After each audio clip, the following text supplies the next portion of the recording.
Čas je, da se preselimo na teren, kjer imajo naši tekmovalci v hitrih lončkih prav poseben način priprave na hitrostno preizkušnjo.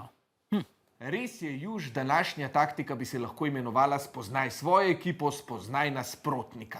Čas je za lonček resnice. Koliko je vaš najboljši čas? 44 pa 5. Okay. Imaš kak komentar na to? No. Kako dolgo si zlagala lončke na dan? 2 uri pa pol na dan. V šoli smo zlagali med vsakim odmoru, potem pa še doma. Kaj ti ni všeč pri hitrih lončkih? Da se lahko podrejo.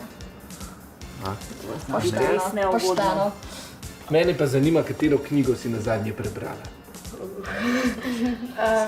Pobeg za domače branje. Lansko leto. Tega tudi ne bilo treba povedati, ampak Ja, to je pošteno. pravi lonček resnice. V koga si zaljubljen?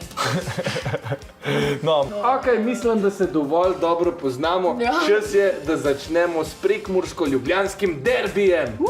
Yes. Iz lončkov resnice pa na lončke brezice. Ekipi sta pripravljeni. 3, 4, zdaj!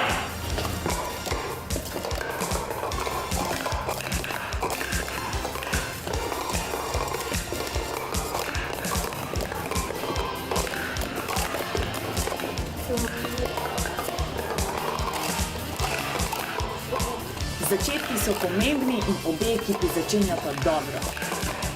Malce težav za Prekmurke in Ljubljančani prehajajo v rahlo prednost. Prvi so tudi predali štafeto. Tudi Petrovci so izvedli predajo, tole izgleda izenačeno. Ja, hitro zlaganje na obeh straneh. Sedaj pa imajo Ljubljančani težave pri podiranju, jim bo uspelo rešiti zadevo.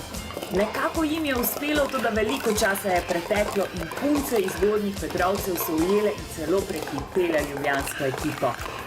Tekma se bo odločila na koncu, suveren zaključek in tesna zmaga gre na severovzhod Slovenije. Čestitke! Lončki so povedali svoje, tokrat pa več športne sreče za osnovno šolo Gornji Petrovci. Ja, ko se prižge kamera, se tudi kak kupček več podre, ampak tako pač je. Čestitke tudi osnovni šoli Poljane.